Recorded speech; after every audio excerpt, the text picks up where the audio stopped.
मैं शनाया गिल।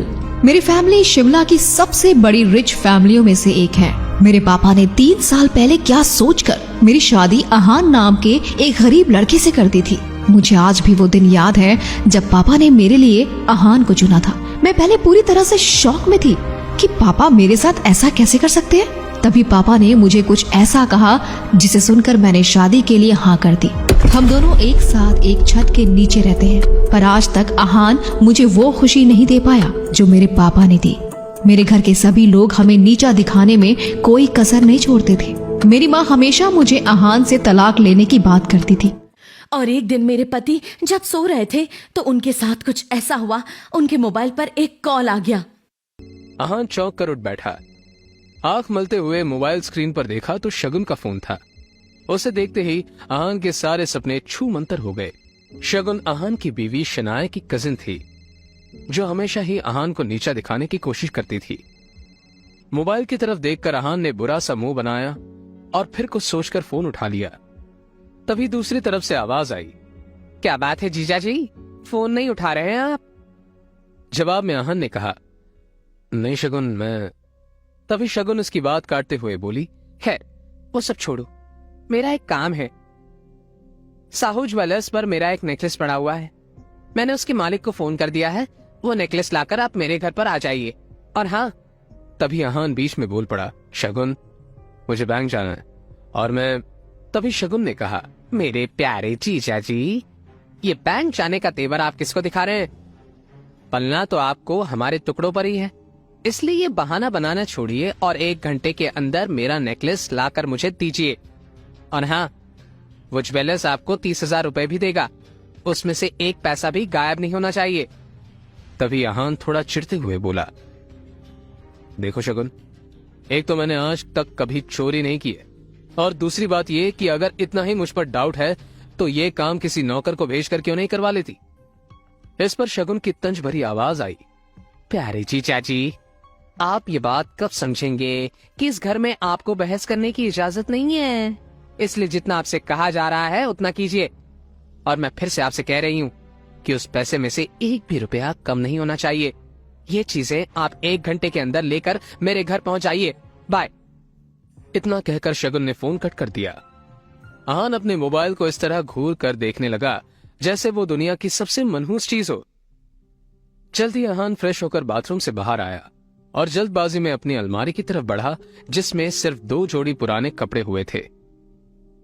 उनमें से जो सबसे साफ कपड़ा था, अहान ने उसे पहनने के लिए चुना। तैयार होकर वो बाहर निकला और जैसे ही सामने देखा तो उसकी सांस यामिनी गिल अपनी कुछ सहेलियों के साथ रमी पार्टी में व्यस्त थी। तभी यामिनी जी की एक सहेली ने अपनी सैंडल की तरफ देखकर कहा, देखो नहीं यामिनी, आज तुम्हारे यहाँ आते वक्त मेरे सैंडल का स्ट्रिप टूट गया, अब मैं वापस घर कैसे जाऊंगी? इस पर यामिनी जी ने मुस्कुराते हुए कहा, है तो इसमें टेंशन लेने की क्या बात है, तू पार्टी एंजॉय कर, मैं किसी सर्वेंट से बोलकर सही करवा देती हूँ। जवाब में वो औरत बुरा सा मुंह बनाते हुए बोली, अरे नहीं नहीं, मेरी बहुत महंगी सैंडल है, मैं किसी नौकर पर भरोसा नहीं कर सकती। वैसे भी मैं टूटी सैंडल दोबारा नहीं पहनती, पर क्या करूं, घर तो जाना ही है। जवाब में यामिनी जी मुस्कुराते हुए बोली, अरे नौकर नहीं, बस नौकर से थोड़ा ऊपर है, वो तेरा काम अच्छे से करवा देगा। अहान उस तरफ से निकला ही था जब यामिनी जी की नजर उस पर पड़ गई। उन्होंने अहान को पुकारा, अरे सुनो अहान, इनकी सैंडल सही करवा के लाना जरा। तभी यामिनी जी की सहेली ने कहा, यामिनी, एक काम दामाद से। यामिनी उनकी बात बीच में काटकर बोल पड़ी, अरे तुम लोग टेंशन मत लो, ऐसे कामों में इनको बहुत मजा आता है, किसी के पास और कोई काम हो तो बता देना।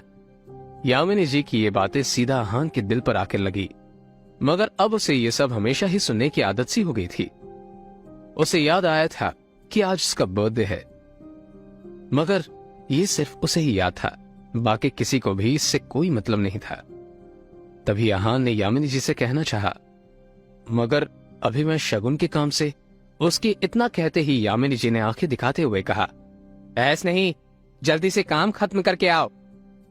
और अब यामिनी जी की सहेली ने अहान को उसकी टूटी हुई सैंडल की स्ट्रिप दिखाकर कहा, बस ये वाली सही करवा के लाना। कहते हुए उसने अहान का हाथ उठाकर सैंडल आगे उसके हाथों में पकड़ा दी। अहान सर झुकाए उस सैंडल की तरफ देखने लगा। न चाहते हुए भी आहान को यह काम करना पड़ रहा था। उसे जाते देख यामिनी की बाकी दो सहेलियों ने भी अपने अपने काम पकड़ा दिए। आहान सबकी बातें सुन रहा था और फिर सामने लगी शनाया की तस्वीर देखकर मन ही मन में बोला, इतनी बेइज्जती की बात भी अगर मैं इस घर में टिका हुआ हूं तो सिर्फ इसलिए शनाया क्योंकि मैं आपको खोना नहीं चाहता। I love you. इतना कहकर आहान बाहर आ गया। वो अपनी बाइक लेकर निकला ही था कि तभी रास्ते में उसके मोबाइल पर उसकी बीवी शनाया का मैसेज आया। अच्छा सुनो, क्या आप आज मेरे ऑफिस आ सकते हैं? ये मैसेज पढ़ते ही आहान के होठों पर एक स्माइल आ गई और उसके पूरे दिन की टेंशन जैसे गायब हो गई। आज पहली बार शनाया ने उसे ऑफिस बुलाया था। एक वही तो थी उसकी जिंदगी में जिसकी मुस्कुराहट देखकर वो खुद को जिंदा रखता था। शनाया का चेहरा देखे बिना आहान को चैन नहीं आता था और उसके बस में होता तो शनाया की हर एक खुशी के लिए खुद को लाखों बार कुर्बान कर देता। वो मैसेज पढ़ते हुए आहान मुस्कुराकर बोला, आज पहली बार आपने मुझे ऑफिस बुलाया शनाया। मुझे पता था मेरा बर्थडे किसी और को याद होना हो मगर आपको जरूर याद रहेगा, इसलिए आपने मुझे बुलाया है। मैं भी बड़ी बेसब्री से आपके सरप्राइज गिफ्ट का वेट कर रहा हूं। इतना सोचकर आहान ने बाइक स्टार्ट की और अब गिल कंस्ट्रक्शन के ऑफिस की तरफ निकल पड़ा। रास्ते में आहान को एक फूलों की दुकान दिखी। कुछ सोचकर उसने बाइक रोकी और अपना पर्स निकालकर देखने लगा। उसमें सिर्फ 500 का एक नोट पड़ा हुआ था। उस नोट की तरफ देखते हुए आहान ने कहा, ओह, 2 ही जोड़ी कपड़े हैं मेरे पास। बैंक जाने के लिए इन्हें पैसों से मुझे नए कपड़े लेने थे, पर कोई बात नहीं, शनाया से बढ़कर कुछ भी नहीं। और फिर उस पैसे से आहान ने शनाया के लिए फूलों का वो बुके ले लिया। जैसे ही आहान वापस मुड़ा तो उसे शगुन का काम और अपनी सास के दिए हुए काम याद आ गए। उसने एक नजर घूर कर उस सैंडल की तरफ देखा और कहा, माफ करना डियर आंटीज एंड सासुमा, आपके चरणों को प्रणाम, मगर शनाया से बढ़कर मेरे लिए कुछ भी नहीं। थोड़ा सा सुन ही लेंगे आपसे। इतना कहकर आहान ने वो सैंडल उठाया और पास के झाड़ियों में फेंक दिया। आज वो पहली बार गिल कंस्ट्रक्शन के ऑफिस जा रहा था, जो कंपनी गिल खानदान की थी। ये सोचकर आज वो फूला नहीं समा रहा था कि आज वहां उसका अच्छे से स्वागत होगा। वहां पहुंचते ही आहान तेजी से ऑफिस के अंदर की तरफ बढ़ा ही था कि तभी सामने से आ रहे एक आदमी से आहान टकरा गया, जिससे आहान के हाथों में मौजूद बुके नीचे गिर गया। वो व्यक्ति दिखने में काफी अमीर लग रहा था, जिसके जिस्म पर नीला सूट और आंखों पर काला चश्मा चढ़ा हुआ था। उसका नाम देव मल्होत्रा था और वो शनाया का क्लाइंट था, जो अभी अभी शनाया के केबिन से बाहर निकला था। वो आहान पर चिल्लाते हुए बोला, यू इडियट, दिखाई नहीं देता क्या तुम्हें? पता नहीं कहां से मुंह उठाकर चले आते हैं। इस ऑफिस के अंदर तुम्हारे खड़े होने की औकात भी नहीं है और टहल ऐसे रहे हो जैसे तुम्हारी खाला का घर है। कौन हो तुम? शायद मल्होत्रा ने उसके बदरंग कपड़ों से उसे नौकर या ऑफिस बॉय ही समझ लिया था। मल्होत्रा ने एक नजर नीचे पड़े बुके की तरफ देखा और फिर उसे अपने पैरों तले कुचल के बाहर निकल गया। आहान ने अपना सर झुकाए उस बुके की तरफ देखा जो पैरों से कुचला जा चुका था। उधर शनाया अपने केबिन के शीशी के अंदर से ये नजारा देख रही थी। आंखों में आंसू लिए शनाया बस आहान को देखे जा रही थी। देव मल्होत्रा वहां से जा चुका था और तभी आहान की नजर शनाया पर पड़ी तो एक पल के लिए वो अपनी बेइज्जती भूल गया। वो शनाया की तरफ देखकर खुद से ही बोला, कितना प्यार करती हो ना आप मुझसे। मेरे साथ हुए बर्ताव ने आपकी आंखों में आंसू ला दी। और वो शनाया के केबिन में दाखिल हो गया।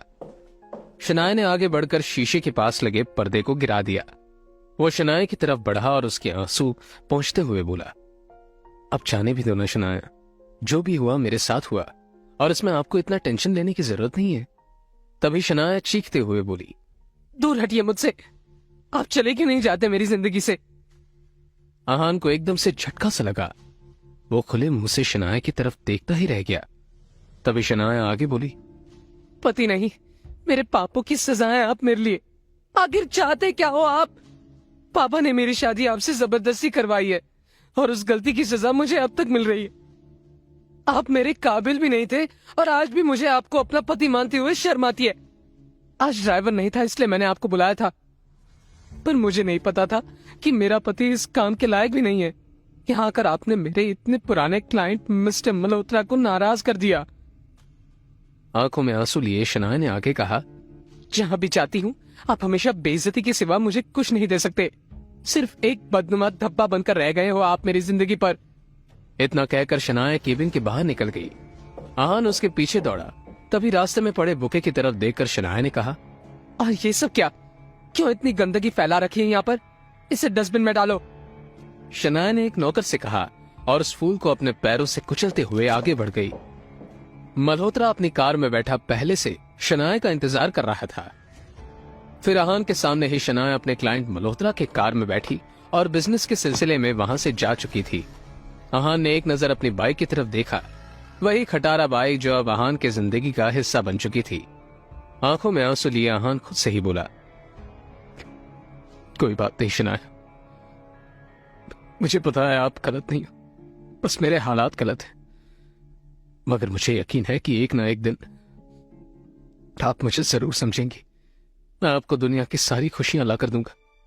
आप सिर्फ मेरी हो और इस बात का एहसास होगा आपको। कहते हुए वो अपनी बाइक पर जा बैठा। तभी आहान के सामने एक बड़ी और महंगी लग्जरी काले रंग की कार आकर रुकी, जिसमें से एक अधेड़ उम्र का शख्स बाहर निकला। आहान उसे देखते ही चौंक गया, क्योंकि उसके यहां आने की उम्मीद आहान को बिल्कुल नहीं थी।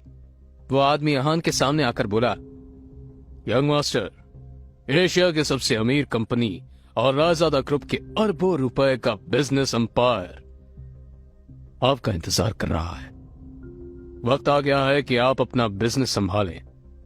अपने सामने खड़े आदमी को देखकर आहान गुस्से में नजर आने लगा और फिर उसने पूछा, मिस्टर विक्रम, आप यहां क्या कर रहे हैं?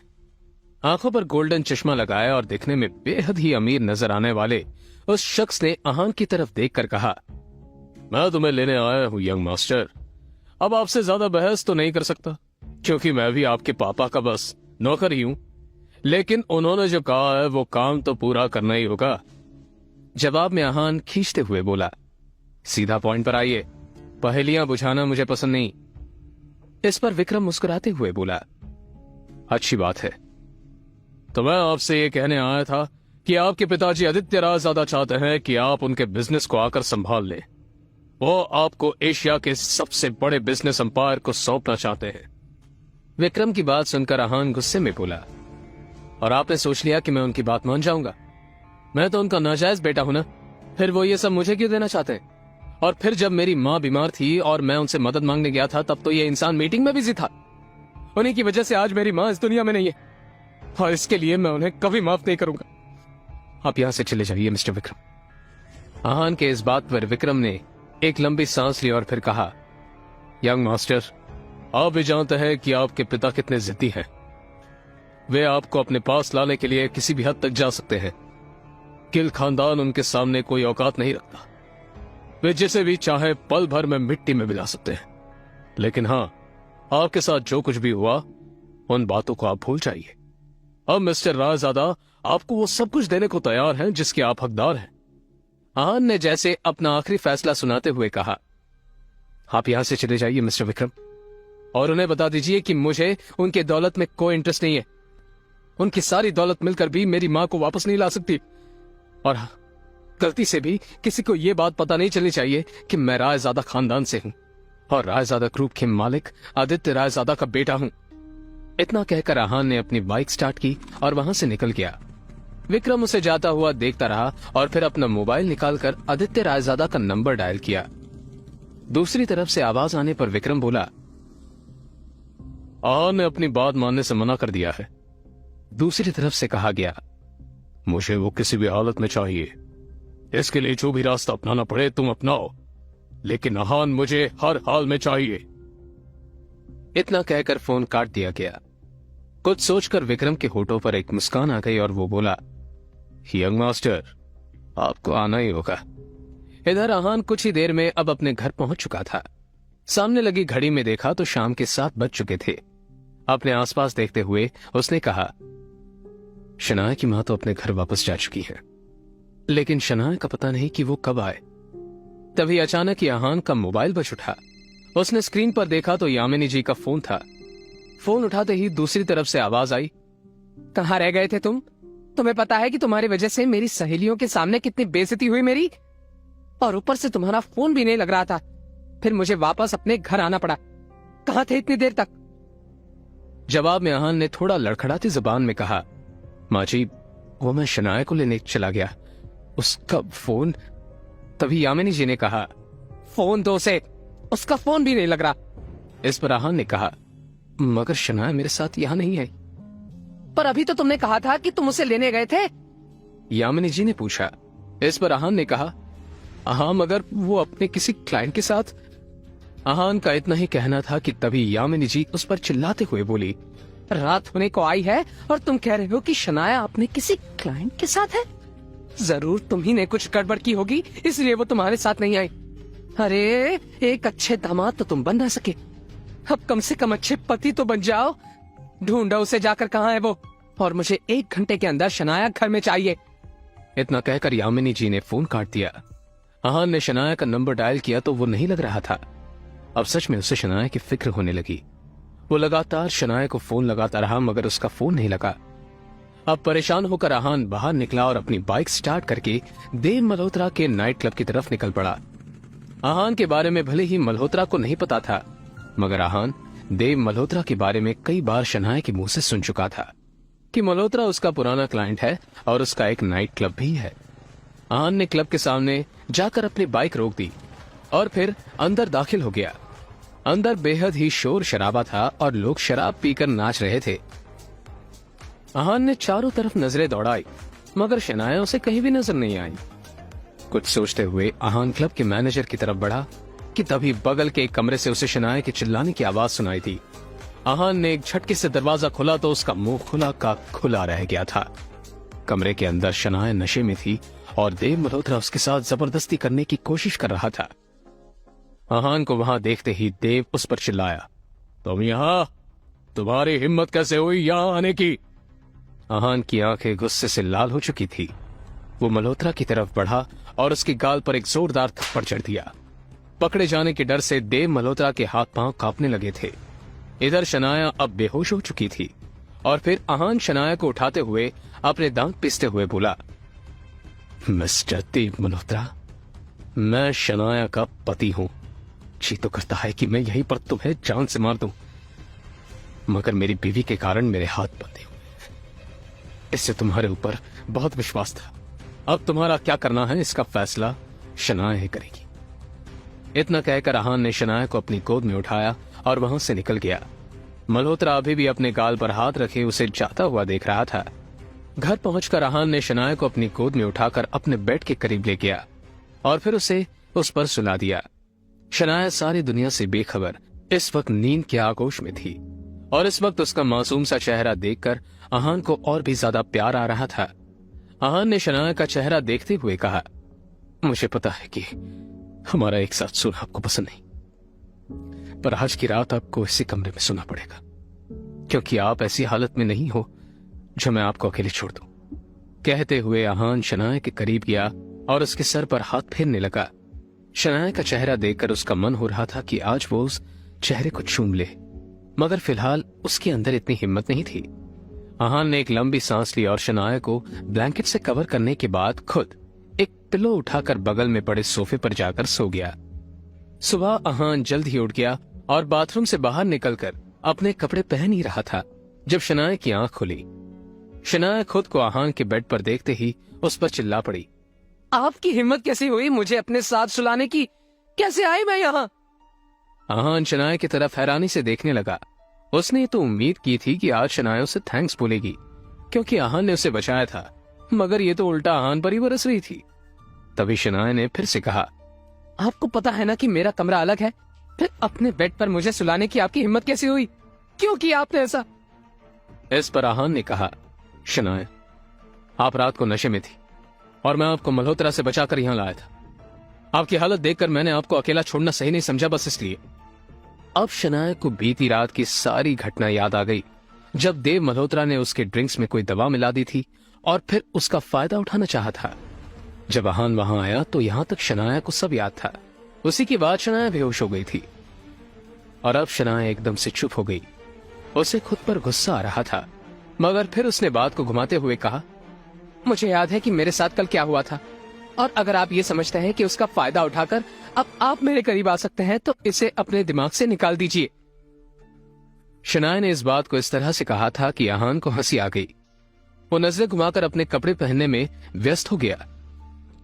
तभी शनाया अपनी जगह से उठी और आगे बढ़कर टेबल पर अपना लैपटॉप उठाकर बोली, आपके चक्कर में तो मुझे याद ही नहीं रहा कि कुछ जरूरी काम भी करना था। इस मल्होत्रा का अब तो कुछ करना ही पड़ेगा।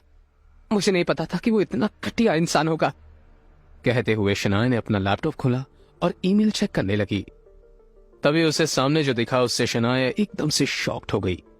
वह हैरानी से ईमेल पढ़ते हुए बोली, ये कैसे हो सकता है?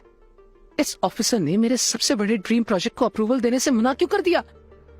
तभी अचानक ही शनाया का मोबाइल बजने लगा।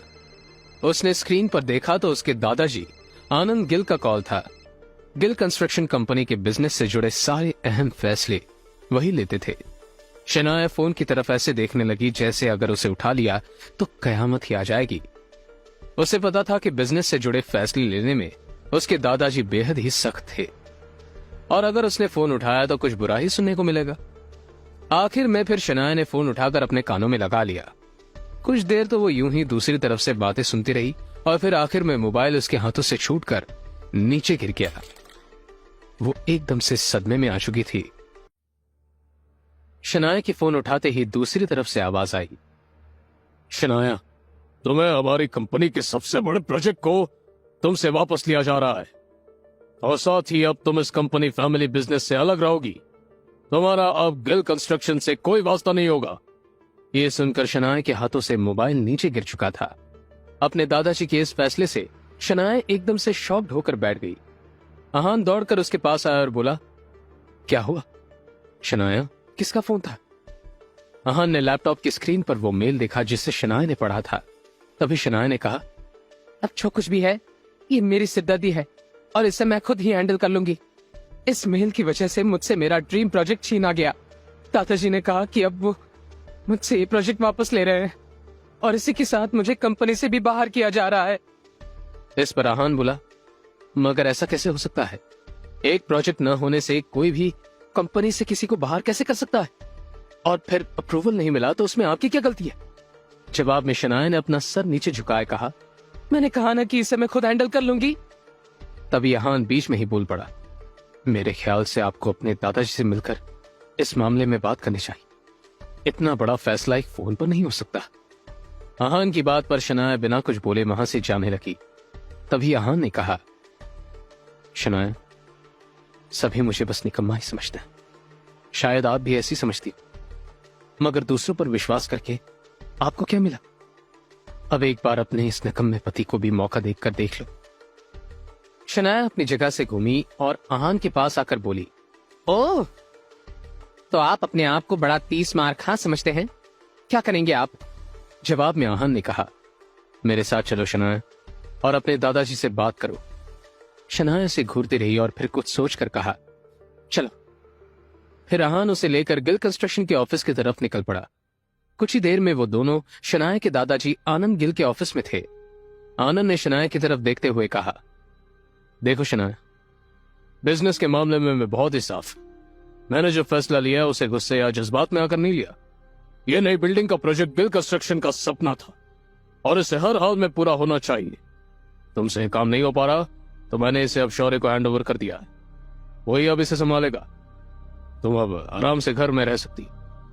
इस पर शनाया ने कहा, मगर दादाजी, ये प्रोजेक्ट मेरा भी सपना है।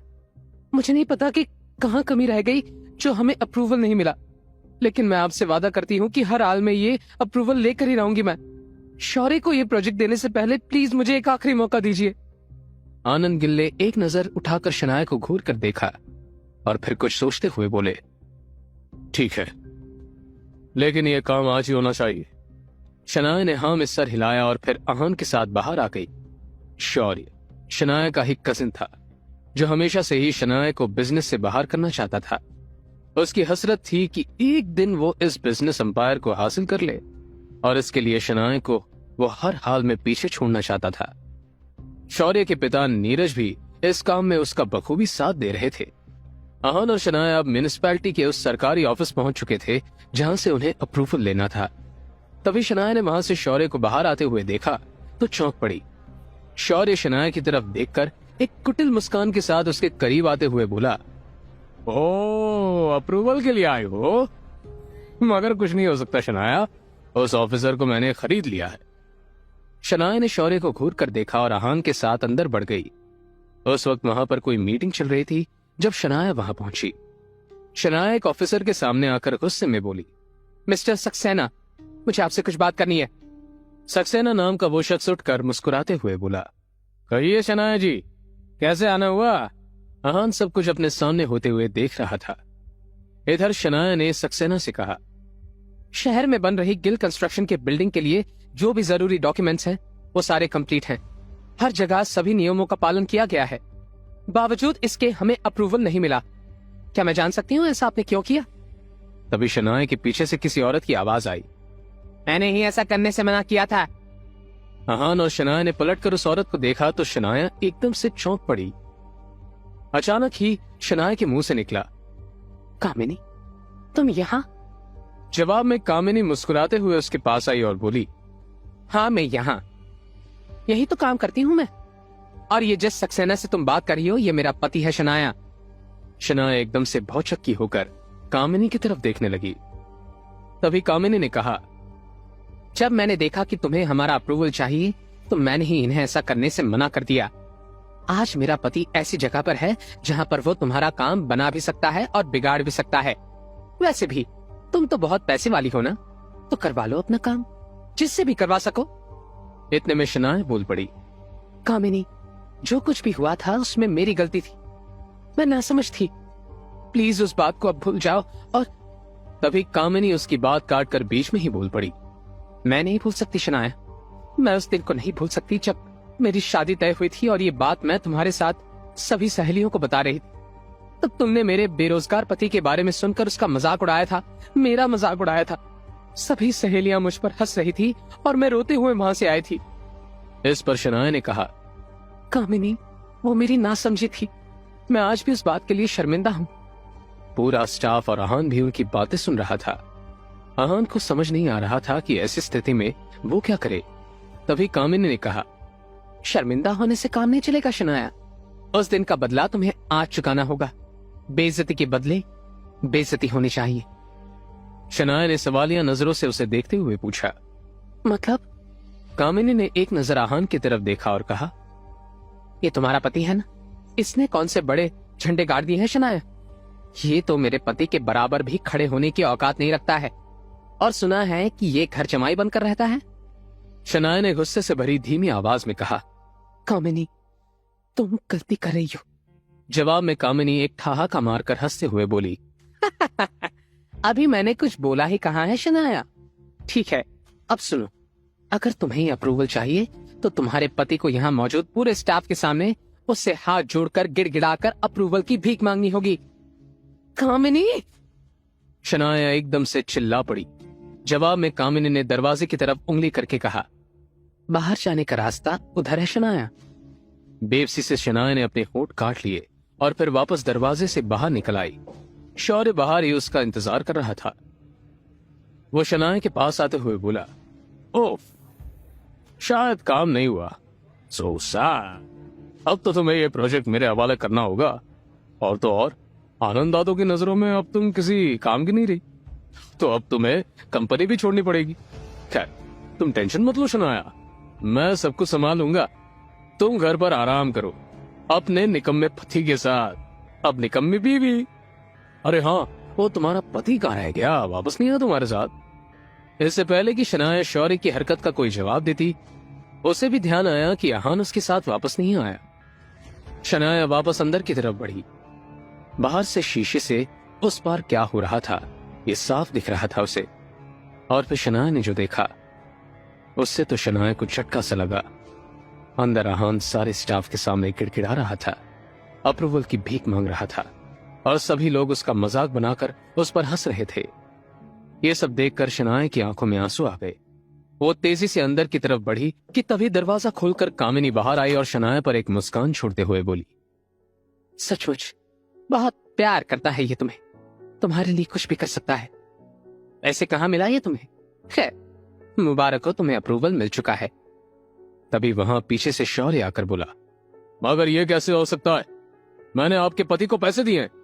जवाब में कामिनी मुस्कुराते हुए बोली, वो तुम्हें वापस मिल जाएंगे, मेरे लिए मेरा बदला जरूरी था ज्यादा। इतना कहकर कामिनी आगे बढ़ गई। इधर आहान जैसे ही बाहर आया तो शनाया उसे घूर कर शिकायती लहजे में बोली, आप समझते क्या है अपने आप को? किससे पूछकर आपने ऐसा किया? आपको क्या लगता है कि आपकी बेइज्जती करवा के मैं ये प्रोजेक्ट हासिल करूंगी? क्या मैं इतनी कमजोर हो चुकी हूं? आहान अपना सर झुकाए सुनता रहा। फिर शनाया रुंधे हुए गले से बोली, चलो अब यहां से। इतना कहकर शनाया आगे बढ़ गई। शौर्य आहान को कच्चा चबा जाने वाली नजरों से देखते हुए बोला, तुझे क्या लगता है कि तेरा ऐसे करने से शनाया को सब कुछ वापस मिल जाएगा? मैं उसे कहीं का नहीं छोड़ूंगा। जवाब में आहान ने अपना चेहरा उठाया और शौर्य को घूरते हुए बोला, मेरे रहते हुए तू तो क्या, कोई भी माई का लाल शनाया का बाल भी बांका नहीं कर सकता। इस पर शौर्य ने कहा, ओ, लेकिन कब तक तू शनाया का साथ देगा? देखना, मैं तुम दोनों का रिश्ता ही खत्म कर दूंगा। आहान एक फीकी मुस्कान के साथ बोला, कोशिश करके देख ले, जल जाएगा। इतना कहकर आहान आगे बढ़ गया। जल्दी आहान शनाया को लेकर अब वापस घर जा चुका था। अभी वे घर पहुंचे ही थे कि तभी शनाया के मोबाइल पर दादा आनंद का कॉल आया। बेटा शनाया, तुम्हारी कामयाबी की खुशी में हमने आज पुराने घर पर पार्टी रखी है, तुम आहान के साथ आ जाना। ये सुनकर शनाया खुशी से बोली, जी दादाजी, थैंक यू, हम आ जाएंगे। कहकर शनाया ने फोन रख दिया। आहान उसे इतना खुश देखकर उसके पास आकर बोला, क्या हुआ? जवाब में शनाया चहकते हुए बोली, दादाजी ने आज अपने पुराने घर पर पार्टी रखी है, हम दोनों को बुलाया है। फिर अचानक ही वो थोड़ा सा सख्त चेहरा बनाते हुए बोली, मेरा मतलब है पार्टी में बुलाया है, अगर इसमें इतना खुश होने वाली बात नहीं है। उन्होंने कहा है कि आप मुझे छोड़ने चलोगे। आहान भी अंदर ही अंदर काफी खुश था, मगर उसने ये अपने चेहरे पर जाहिर नहीं होने दिया। उसने अपनी अलमारी खोली तो देखा वहां नए नए सूट के कई सेट लगे हुए थे। आहान ने हैरानी से शनाया की तरफ देखा तो शनाया ने कहा, इतना हैरान होने की जरूरत नहीं है, मैंने अपने लिए कुछ कपड़े मंगवाए थे, जो मुझे पसंद नहीं आए तो दुकानदार पैसे वापस नहीं कर रहा था, इसलिए आपके लिए कुछ मंगवा लिया, चलते समय इन्हें पहन लेना। इतना कहकर शनाया दूसरे कमरे में चली गई। तभी शनाया के मोबाइल पर शगुन का कॉल आने लगा, जिसे शनाया ने उठा लिया। दूसरी तरफ से शगुन की आवाज आई, शनाया, ये शॉपकीपर कह रहा है कि तूने आहान के लिए स्पेशल ऑर्डर देकर सूट बनवाया है, ये चल क्या रहा है? जवाब में शनाया ने कहा, मैं आहान के लिए कुछ करूं तो इसमें गलत क्या है? फोन रखो, बाद में बात करेंगे। ये कहकर शनाया ने फोन रख दिया। शाम हो चुकी थी और सभी बड़े लोग पार्टी में आ चुके थे। आहान और शनाया को देखकर शौर्य और शगुन के मन में कुछ और ही चल रहा था। शगुन ने शौर्य के पास आकर कहा, मैंने एक काम दिया था आहान को, वो भी नहीं किया इसने, आजकल बहुत सर पर चढ़ा जा रहा है।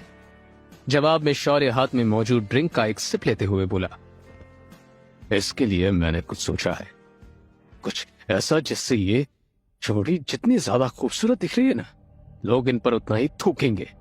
बस एक प्लान है जिसमें तुम्हें मेरा साथ देना होगा। शगुन ने सवालिया नजरों से शौर्य की तरफ देखा। शौर्य की बात सुनकर शगुन उसका चेहरा देखते रह गई। तभी शौर्य ने कहा, इस पार्टी में कुछ तो ऐसा होना चाहिए जिससे शनाया और आहान दोनों की बेइज्जती हो, और इसमें गलती भी आहान की ही होनी चाहिए। इस पर शगुन ने पार्टी में चारों तरफ नजरें दौड़ाते हुए कहा, लेकिन कैसे होगा ये? तभी शौर्य की नजर शनाया पर पड़ी, जो अब आहान से थोड़ा दूर होकर एक तरफ चली गई थी। और फिर शगुन के पति गौरव ने जब शनाया को वहां अकेला देखा तो वहीं उस तरफ बढ़ गया। गौरव हमेशा से ही शनाया को पसंद करता था, मगर फिर उसकी शादी शगुन के साथ हो गई। बावजूद इसके गौरव अब भी कोई मौका नहीं छोड़ता था, इसलिए अब भी वो शनाया पर ट्राई करता रहता था।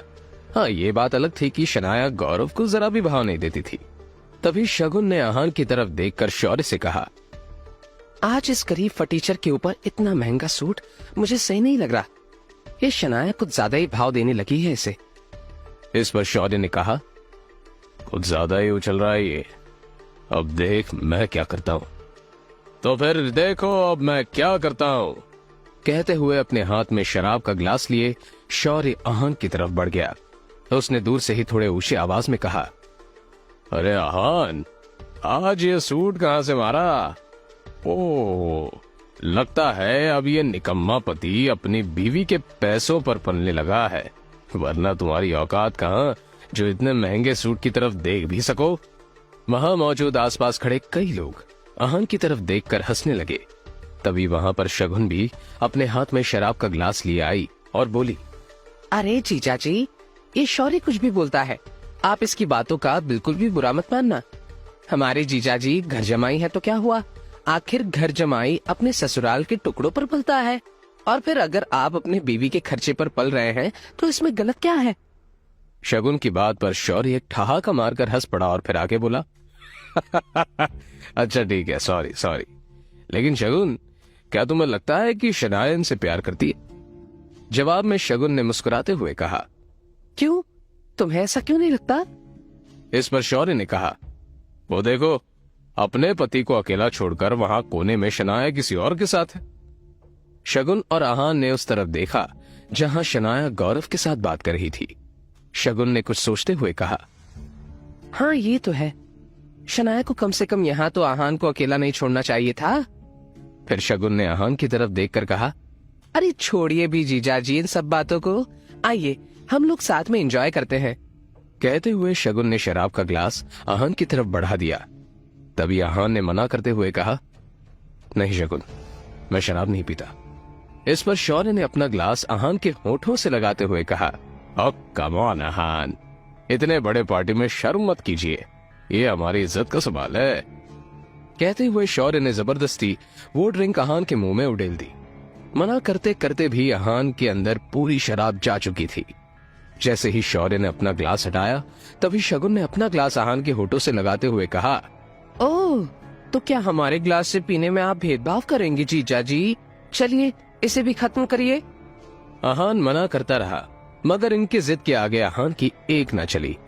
थोड़ी ही देर में वो बेहद नशे में हो चुका था और शौर्य व शगुन अब उसके मजे लेते हुए देख रहे थे। अब तक यामिनी जी और शौर्य के पिता नीरज भी पार्टी में आ चुके थे। इसके अलावा दादा आनंद गिल भी लोगों से मिल रहे थे। तभी शौर्य ने लोगों का ध्यान आहान की तरफ खींचते हुए तेज आवाज में कहा, लेडीज एंड जेंटलमैन, मिलिए हमारे घर के दामाद मिस्टर आहान से। इनके अंदर बहुत सी खूबियां हैं। ये किस खानदान से है और इनका पेशा क्या है, क्या सोचकर इन्होंने हमारे खानदान से नाता जोड़ा? आज ये सब के बारे में बताएंगे। क्यों जजादी, बताइए ना। आहान ने नशे में ही शौर्य की तरफ बढ़कर कहा, ओह, तो इसलिए तुमने और शगुन ने जबरदस्ती मुझे शराब पिलाई, और अब अगर जानना ही चाहते हो तो सुनो। वहां लोगों की भीड़ इकट्ठा हो चुकी थी और लोग बड़ी दिलचस्पी से इस तमाशे को देख रहे थे। आहान ने शौर्य की तरफ देखकर कहा, साले साहब, सबसे पहले मैं तुम्हारे बारे में बताता हूं।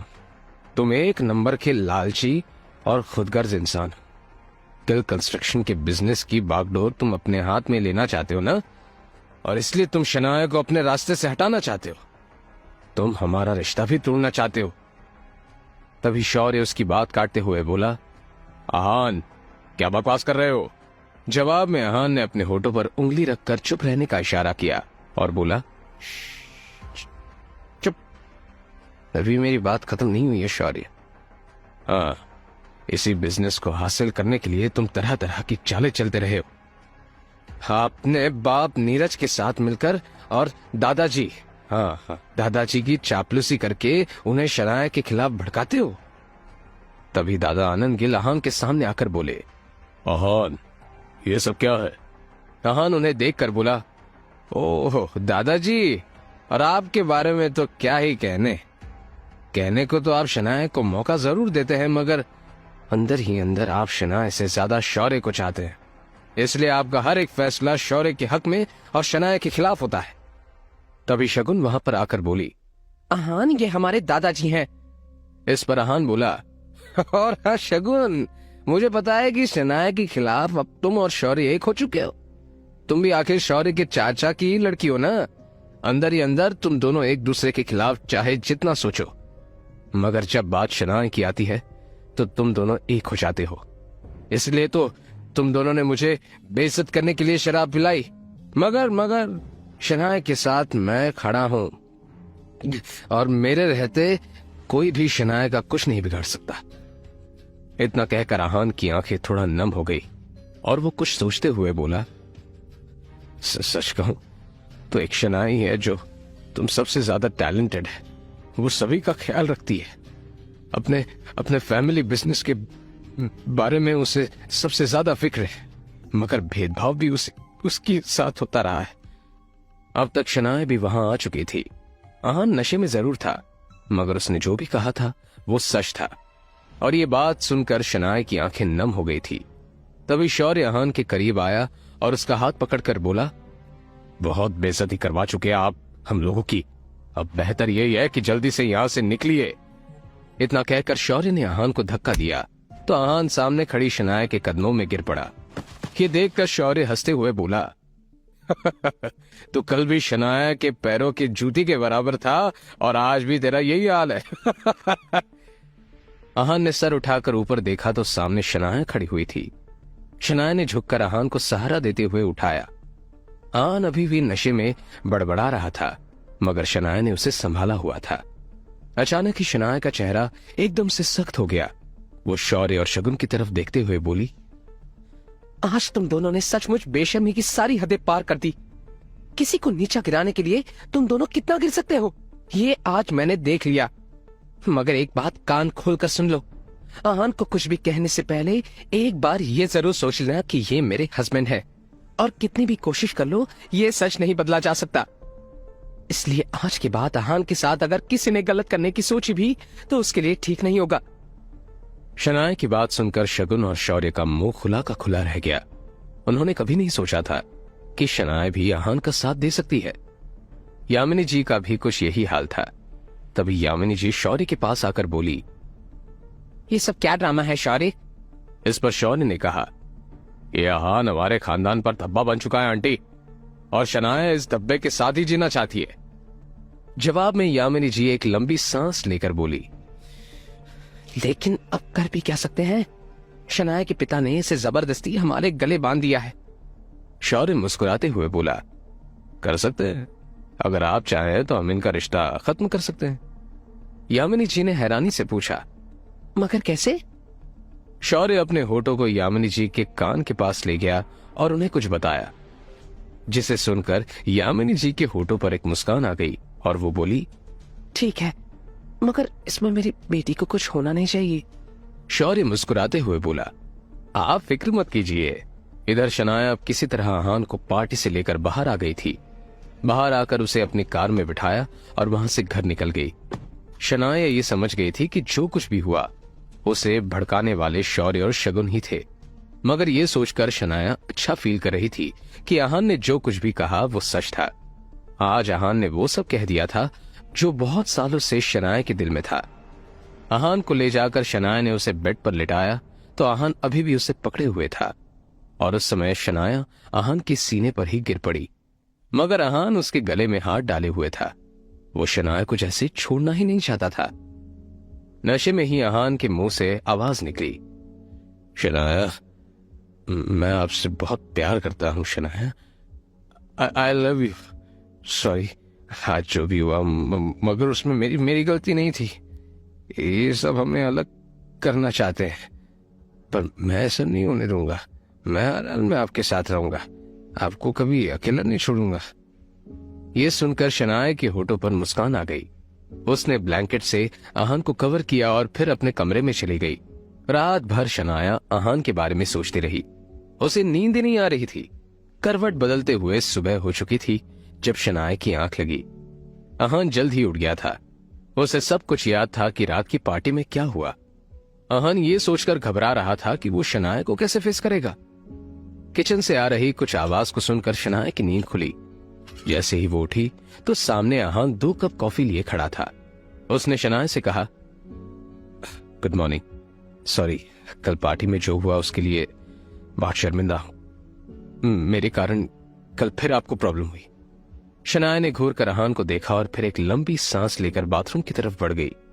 आहान ने आवाज देकर कहा, कल के लिए सॉरी, कॉफी तो ले लो। जवाब में शनाया ने कहा, मुझे फ्रेश होना है, वापस आकर पी लूंगी। इतना कहकर शनाया बाथरूम की तरफ बढ़ गई। आहान फिर से किचन की तरफ बढ़ गया। तभी शनाया कुछ लेने के लिए किचन में वापस आई तो उसने देखा कि आहान आटा गूंथने की कोशिश कर रहा है। आहान के नाक पर खुजली हो रही थी तो उसने शनाया से कहा, मेरी नाक पर खुजली। शनाया ने घूर कर उसे देखा तो आहान चुप हो गया और खुद के हाथों से ही नाक पर हाथ फेरा। ऐसा करने से उसके पूरे चेहरे पर आटा लग गया। शनाया आगे बढ़कर पानी ले रही थी जब उसने आहान के चेहरे की तरफ देखा। उसे देखते ही शनाया के मुंह से हंसी निकल गई, मगर उसने कुछ भी जाहिर नहीं होने दिया। अपनी हंसी काबू में किए वो बाथरूम में घुस गई और खिलखिलाकर हंस पड़ी। उसकी हंसी की आवाज आहान ने भी सुनी और उसके चेहरे पर भी मुस्कान आ गई। तभी आहान का मोबाइल बजा और उसने अपने हाथ धोकर मोबाइल पर देखा तो विक्रम का फोन था। आहान ने फोन उठाकर कहा, अब आपने फोन क्यों किया है? दूसरी तरफ से आवाज आई, अपने फैसले के बारे में आपने क्या सोचा है यंग मास्टर, या फिर हमें ही कुछ करना होगा? आहान कुछ देर खामोश रहकर बोला, मैं आपसे पहले भी कह चुका हूं कि मेरा पीछा छोड़ दीजिए और आगे से मुझे फोन मत करिएगा। मैं नहीं चाहता कि किसी को भी यह पता चले कि मैं एक अमीरजादा हूं। ये बात सीक्रेट ही रहनी चाहिए। इतना कहकर आहान ने फोन काट दिया और उसे एक साइड में रख दिया। फिर वो शनाया के लिए नाश्ता तैयार करने लगा। कुछ देर बाद शनाया वापस आई और कपड़े निकालने के लिए अपने वार्डरोब की तरफ बढ़ गई। और फिर जैसे ही उसने अलमारी खोली तो सामने देखते ही हैरान रह गई। शनाया किचन में गुस्से से आकर आहान को देखने लगी। शनाया आहान को खड़ी घूरे जा रही थी और जब आहान ने उसे इस तरह से देखा तो लड़खड़ाती जुबान में पूछा, क्या हुआ शनाया? जवाब में शनाया ने उसके सामने एक कागज रख दिया जो उसे अलमारी से मिला था। उसे आहान ने ही रखा था जिस पर सॉरी लिखा हुआ था। आहान ने उस तरफ देखते हुए कहा, हाँ वो कल जो हुआ। तभी शनाया ने रूखे स्वर में कहा, इट्स ओके, मुझे ऑफिस जाना है, इसलिए बार बार एक ही बात बोलना बंद करो। जवाब में आहान ने हाँ में सर हिलाया। किचन से निकलने के बाद आहान भी जल्दी रेडी हो गया क्योंकि उसे भी अपने बैंक जाना था। दोनों ने साथ में नाश्ता किया और फिर नीचे आ गए। तभी आहान ने शनाया की तरफ उसका सनग्लास बढ़ाते हुए कहा, ये आप शायद ऊपर ही भूल गई थी, लगा लीजिए वरना आपका सिर दर्द शुरू हो जाएगा। शनाया ने अपने चेहरे पर बिना कोई एक्सप्रेशन लाए उससे ले लिया और अपनी कार में बैठ गई। इधर आहान ने बाइक स्टार्ट की। दोनों अपने मंजिल की तरफ निकल पड़े। तभी शनाया ने पीछे से हॉर्न बजाया तो आहान ने पलट कर देखा।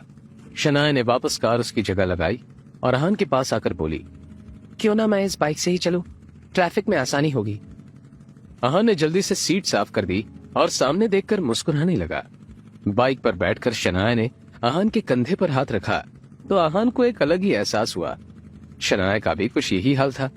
आज वे दोनों पहली बार पूरे होश में एक दूसरे के इतने पास थे।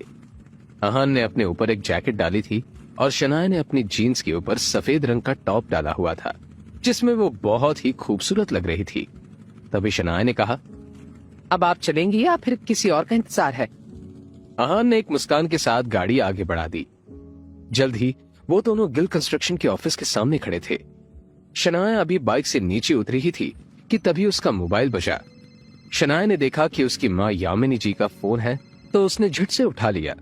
तभी दूसरी तरफ से आवाज आई, बेटा शनाया, तुम्हारे पापा का एक्सीडेंट हो गया है, जल्दी से हॉस्पिटल पहुंचो।